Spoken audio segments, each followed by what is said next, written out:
ओम श्री गोगा देवाय नमः। अब तक श्री गोगा महापुराण के 34वें अध्याय के 2 भाग हम आपको सुना चुके हैं। आज तीसरा भाग। आगे आगे राजा सिंदा सिंह की बग्घी जा रही थी और पीछे पीछे राजकुमारी शियल का डोला।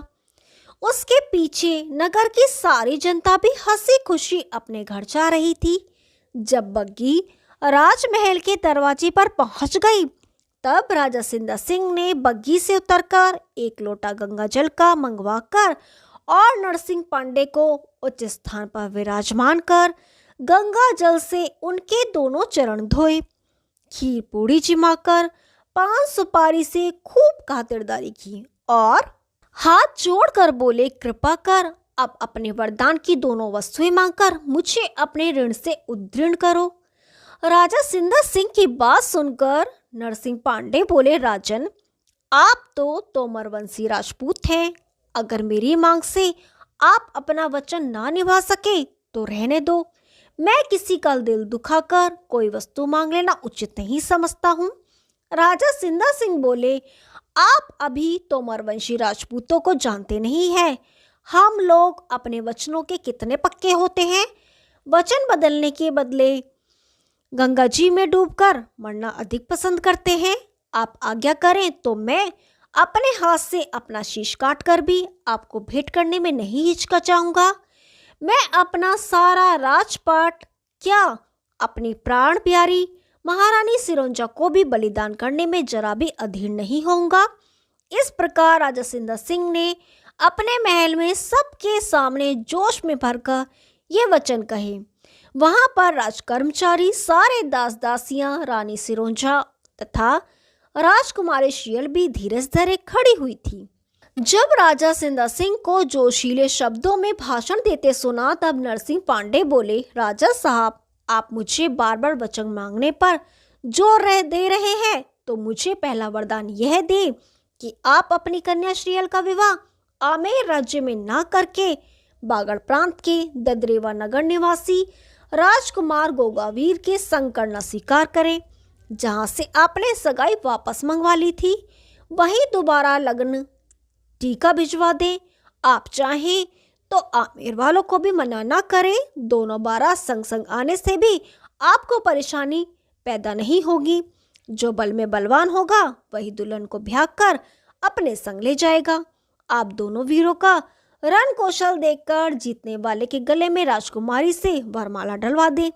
नरसिंह पांडे के वचन और बागड़ देश का नाम सुनते ही राजा सिंदा सिंह सिर के पैर तक तिलमिला गया, परंतु सारे नगर के सामने वचनबद्ध होने के कारण उनकी ना करने की हिम्मत नहीं पड़ी और बागड़ लगन भेजना स्वीकार कर लिया।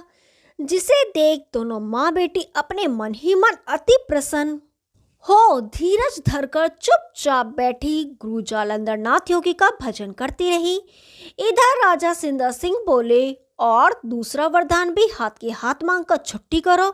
नरसिंह पांडे बोले, राजन अधीर क्यों होते हो। न मैं यहाँ से कहीं जा रहा हूँ न आप। जब मुनासिब समझूंगा मांग लूंगा। अभी मेरी धरोहर अपने पास ही जमा रहने दो। अभी तो हम यहीं रहकर आपकी राजकुमारी की देखभाल करेंगे। कहीं जहर दूसरा वार न कर बैठे।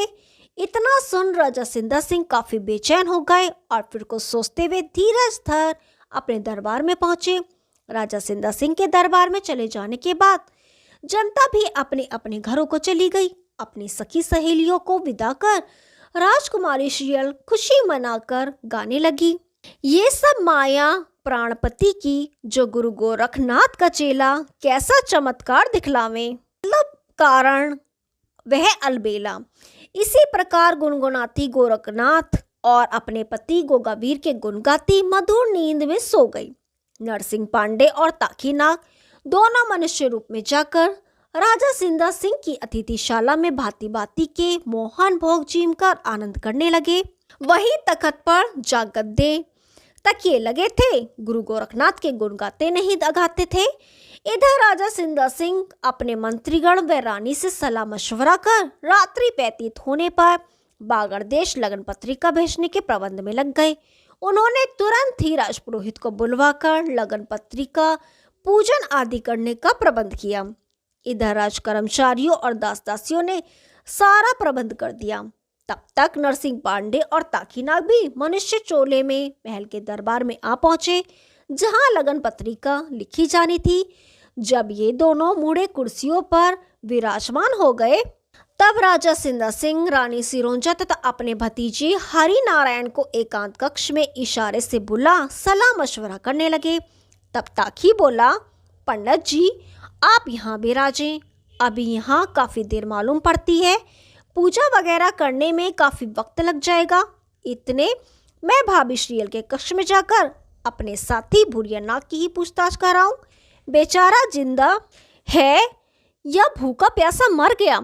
इतना सुनकर नरसिंह पांडे बोले, राजकुमारी के कक्ष में बाद में जाना, पहले मक्खी का रूप धरकर राजा रानी के कक्ष में पहुंच जाओ। ये पता करके आओ कि वह हमारे खिलाफ क्या षड्यंत्र रच रहे हैं। हमें भी तो उनके सलाह मशवरे की जानकारी मिलना बड़ा जरूरी है। ताकीनाग ने उसी समय मंत्र जप कर राजा वासुकी को याद किया और गुरु गोरखनाथ का ध्यान कर तुरंत अपना भेष मक्खी का बना डाला और उड़कर वहां जा पहुंचा जहां राजा सिंधा सिंह, उनका भतीजा हरिनारायण और रानी सिरोंजा विराजमान थे। ताकीनाग आराम से उनके सामने ही दीवार पर चिपक कर बैठ गया। राजा सिंधा सिंह कहने लगे, बागड़ वालों को भुलावे में डालने के लिए लगन पत्रिका में तिथि 4 दिन आगे की लिखवा दो, जिससे बागड़ वाले राजकुमारी का ब्याह हो जाने के उपरांत यहाँ बारात लेकर आए और कन्या के ब्याह हो जाने के बाद अपना समूह लेकर वापस चले जाएं। चौहान वंश में बेटी ब्याहने की मेरी मर्जी न जब थी न अब है। अगर मैं लगन पत्रिका नहीं भिजवाऊंगा तो नगर निवासी और वैदराज, जिन्होंने राजकुमारी की जान बचाई है, मुझे भला बुला करेंगे। होना यह चाहिए कि सांप भी मर जाए और लाठी भी ना टूटे। राजा सिंधा सिंह की बात सुनकर रानी सिरोंजा अधीर हो उठी और मन ही मन भगवान से प्रार्थना करने लगी कि प्रभु जी आप हमारे राजा को सद्बुद्धि दो, नहीं तो बना बनाया सब काम बिगड़ जाएगा। जब कन्या की इच्छा बागड़ प्रांत में विवाह करवाने की है और उसका आधा ब्याह हो चुका है, श्रीयल ऐसी जिद्दी लड़की है जो अपनी आन के लिए जान की भी कोई कीमत नहीं समझती है।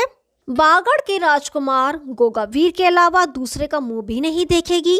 वह भला अपना ब्याह किस प्रकार करवा सकती है।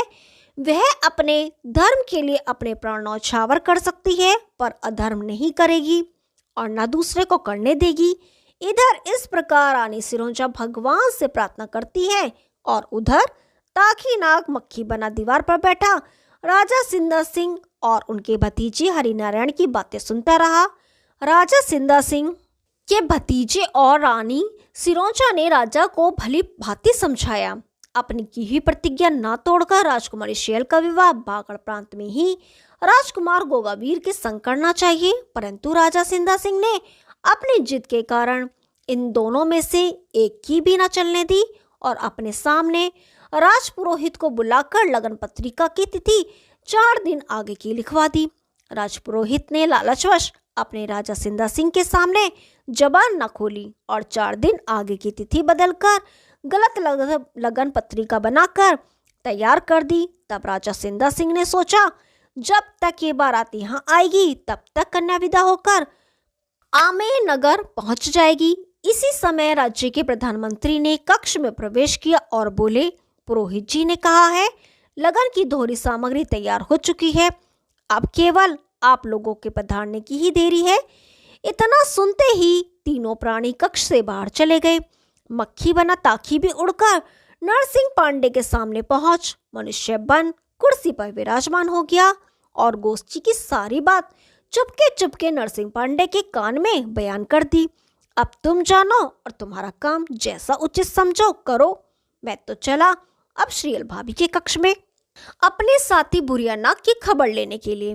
मक्खी के रूप से वह राजकुमार का रूप धरकर राजकुमारी श्रीयल से बोला, भाभी जी नमस्कार, मैं बागड़ देश से गोगावीर का भेजा हुआ हूँ। उन्होंने पूछवाया है कि मैंने पुरोहित जी के हाथ जो मणिमाला भिजवाई थी तो कहा था कि जब कोई संकट पड़े तो इसके सामने जोत जलाकर जो भी मनचाही वस्तु मांगोगी ये माला आपकी आज्ञा पालन करेगी। सो आपने तो अपनी राजी खुशी की कोई खबर भी नहीं भिजवाई, क्या पुरोहित जी ने उस मणिमाला को अनमोल वस्तु समझकर अपने कब्जे में ही तो नहीं रख ली? आपको अपने पतिदेव गोगा वीर जोधा की खबर लेना नहीं भूलना चाहिए था। जो भी कारण हो मुझे साफ साफ बताने की कृपा करें। राजकुमार की बात सुनकर राजकुमारी बोली, जब से मेरे पिताजी ने बागड़ देश से मेरा टीका वापस मंगवाया है तभी से मेरा दिमाग पागलों जैसा हो गया है। मैं उनकी अधब्याही पत्नी होकर किसी गैर की दुल्हन किस प्रकार बन सकती हूँ? मेरे पिताजी की जिद है कि मैं अपनी बेटी चौहानों में हरगिज नहीं दूंगा। मैं जिस समय काफी परेशान थी तभी पुरोहित जी ने आमेर नगर से आकर एक मणिमाला दी थी। उन्होंने क्या कह कर दी थी मैंने न कुछ समझा और न ही कुछ पुरोहित जी से पूछा। मैंने तो अपने जेवरों के साथ डिब्बे में बंद करके रख दी थी। उस समय से आज तक परेशानी के कारण मैं बोरानी ही बनी रही, इसलिए आज तक उस जेवर के डब्बे को खोलकर देखने का मुझे समय नहीं मिल पाया। इतना कहकर राजकुमार को अपना संदूक खोल डिब्बा निकालकर वह मणिमाला सामने रख दी। जब भूरिया नाग ने अपने साथी ताकी को राजकुमार के भेष में देखा तो उसे पहचानकर नमस्कार किया और मुस्कुराकर बोला, भाई तुमने यहाँ आकर मुझे कैद से छुड़ाया है, इसका बदला किस प्रकार चुकाया जाएगा? गोगा जी व राजा बासुकी वगैरह सब प्रसन्न तो हैं? ताकी बोला, सब खूब मौज में हैं। तब भूरिया बोला, मित्र अगर तुम कुछ दिन और ना आते तो मेरी इस कैद में हड्डियां भी ढूंढे से ना मिलती। ये तो मेरी पुरानी ताकत थी जो इतने दिन भूखा प्यासा कैद में पड़ा रहा। अगर मैं शक्तिहीन होता तो कभी का स्वर्गलोक से धार गया होता। ताकि बोला, यार भूरिया असल बात तो ये है कि इन भाभियों के चक्कर ही कुछ ऐसा है, इनका मारा न जीने का न मरने का। अब जरा तुम भी श्रीयल भाभी को राजकुमार बनकर दिखा दो जिन्होंने तुम्हें भूखा प्यासा मारा है। तब ताकी अपनी काया पलट करके मणिमाला के स्थान पर अति सुंदर राजकुमार हो गया और अपने दोनों हाथ जोड़कर बोला, भाभी जी नमस्कार। आपने तो मुझे कैद में डालकर भूखा प्यासा ही मार डाला था। न मालूम किसके भाग्य से प्राण बचे हैं। अगर मैं मर जाता तो मेरे बाल बच्चों का ऐसा श्राप तुम पर पड़ता कि तुम इस जन्म में बागड़ प्रांत में अपना विवाह करवा के जाने ना पाती। भूरिया राजकुमार की मधुर बातें सुनकर ताकी नाग हंस पड़ा और राजकुमारी श्रीयल ने झेप कर अपना मुंह नीचे झुका लिया और बोली, मेरे ऊपर इस प्रकार गमों का पहाड़ टूटा कि मैं अपनी सुध खो बैठी। जो भी अपराध हुआ है फूल के कारण ही हुआ है, इसलिए मैं क्षमा की पात्र हूँ। यह सुन दोनों ने श्रीयल को नमस्कार किया और उड़कर अपने कक्ष में जा पहुंचे जहां वे ठहरे हुए थे। इधर ताकी द्वारा सारी बात सुनकर नरसिंह पांडे वहां जा पहुंचे जहां पुरोहित जी ने बागड़ प्रांत वाली लगन पत्रिका में 4 दिन आगे की तिथि लिखकर पत्रिका तैयार करके रख दी थी। राजा सिंदा सिंह ने अपने पुरोहित जी की आज्ञा अनुसार राजकुमारी श्रीयल को दासी रुकमती के हाथ बुलवाकर दोनों लगन पत्रिकाओं का पूजन करवाकर अपने कुल देवताओं को पुजवा दिया। पान सुपारी से स्वागत कर अतिथियों को विदा किया। इसके पश्चात अपने परिवार वालों की संपत्ति से नायब पुरोहित को पहले आमेर रवाना कर दिया। बागड़ की लगन भेजने में जानबूझकर इसलिए देरी की जा रही थी कि नायब पुरोहित बागड़ जाने को तैयार ही नहीं होता था। जब नरसिंह पांडे ने किसी को बागड़ जाने के लिए रजामंद होते नहीं देखा तो उचित अवसर जान मधुर मुस्कान बिखेरे बोले, राजन आज आप मुझे मेरा दूसरा वरदान देने की भी दया करें। अब मैं यहाँ और ज्यादा रुकना मुनासिब नहीं समझता। राजा सिंदा सिंह बोले, मांग लो वैद्य जी, वह तो आपकी धरोहर है, आप जब चाहे ले सकते हैं। नरसिंह पांडे बोले, हे महाराज मैं आपसे ये मांगता हूँ कि ददरेवा नगर वाली पत्रिका मेरे द्वारा ही आप भिजवाएं। राजा सिंदा सिंह मधुर मुस्कान बिखेरे बोले, उन्हें मनमांगी मुराद मिल गई और नरसिंह पांडे के वरदान का हवा इस प्रकार समाप्त हो जाएगा उन्हें सपने में भी आशा नहीं थी। वह बोले, वैद्य जी मुझे आपसे कोई उजड़ नहीं है, जिसमें आप राजी हो मैं राजी। आप बड़ी खुशी के साथ बागड़ प्रांत लगन ले जा सकते हैं। राजा सिंदा सिंह ने सोचा, हम लगन पत्रिका भेजने के झंझट और खर्च दोनों से ही बच गए तथा वैद्य जी के वरदान से सस्ते में ही छुट्टी पा गए। देर सवेर की जो भी बुराई भलाई होगी वह इन्हीं वैद्य जी की वजह से हुई, वहां जानी जाएगी और सारी जवाबदेही की जिम्मेदार ये ही ठहराए जाएंगे। जो लोग हम लोग इनकी नजर बचाकर करते वह भी झंझट इनके यहाँ से चले जाने से जाता रहेगा। इनके दोनों वरदानों का भी इतना सस्ता छूट जाने की मुझे जरा भी आशा नहीं थी। मेरी प्राण प्यारी बेटी श्रीयल भी नफे में ठीक हो गई और कुछ लेना देना भी खास नहीं पड़ा। वैसे वैद्य जी हैं परोपकारी ही, परंतु मुझे जो आज तक ये ही शक रहा कि ये बागड़ वालों का भेजा ही कोई खास आदमी है। राजा सिंदा सिंह अपने पुरोहित और प्रधानमंत्री को अपने पास बुलाकर बोले, ये जो दयालु वैद्य जी महाराज हैं, इन्होंने राजकुमारी श्रीयल को मौत के मुंह से बचाया था और उसे दोबारा जीवन दान दिया था। हमारा भार हल्का करने के कारण बागड़ प्रांत लगन ले जाने का भार भी अपना दूसरा वरदान भी दया के कारण समझ लिया है। ऐसे दयावान संत को हम लोग जीवन पर्यंत भूल नहीं सकेंगे। राजा सिंदा सिंह की बात सुनकर प्रधानमंत्री व राजपुरोहित दोनों ने ही अपना सिर झुकाकर स्वीकार कर लिया और सारी वस्तुएं अपने दास दासियों द्वारा वैद्य जी के कक्ष में पहुंचा दी गईं। रथ में वैद्य जी को उनके साथियों सहित उनकी सारी वस्तुएं दे उन्हें सम्मान पूर्वक विदा कर समुद्र तट पर पहुंचा दिया। वहां पहुंचकर ताखीनाग तथा भूरयनाग ने समुद्री वायु सेवन कर अपने को बलवान बनाया। जब समुद्र तट सूना हो गया और दिन छिपने लगा तो दोनों नागों ने नरसिंह पांडे को अपनी पीठ पर बिठा गुरु गोरखनाथ को याद कर ऊंची उड़ान भर समुद्र पार कर लिया। तभी श्री गोगा राजकुमार अपने नीले घोड़े पर सवार होकर इन तीनों की सुध-बुध लेने समुद्र तट पर आ पहुंचे। गोगा जी को आते देखते ही तीनों मित्र बड़े प्रसन्न हो नमस्कार कर गले मिले और अपनी सारी कथा हंसकर बयान कर दी कि राजा सिंदा सिंह की चालबाजियों को किस प्रकार मटियामेट किया।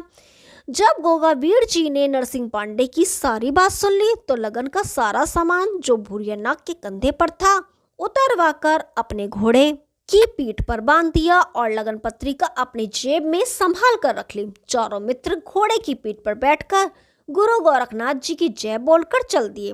तब गोगा वीर बोले, पांडे जी, राजा सिंदा सिंह अपने को बड़ा चलता पुर्जा समझता है। हम लोगों को जैसे तिथिवार का कुछ पता ही नहीं हो।